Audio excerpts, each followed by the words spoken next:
నీ భర్త భువన్ కుమార్ని ఎలక్షన్ ఆఫీసర్గా నియమించారమ్మా.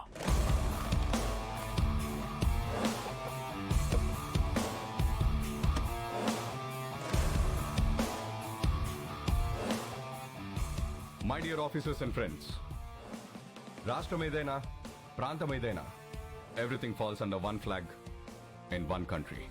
ఏది జరిగినా సిస్టమ్ పరిధిలోనే జరగాలి, సిస్టమ్ చెప్పినట్టే జరగాలి. ఎందుకంటే మన దేశానికి ఊపిరి ప్రజాస్వామ్యం. ఆ ఊపిరికి ఇక్కడ శ్వాస లేదు, బతుకుతుందన్న ఆశ లేదు. బికాస్ ఆఫ్ ఫియర్, భయం. ఆ భయం పోవాలంటే ఎలక్షన్స్ పర్ఫెక్ట్ గా జరగాలి. No one is about the law, no one is about the flag. ఎవరైనా ఆ జెండా ముందు తల దించాలి, లేదా మనం వాళ్ళ తల వంచాలి.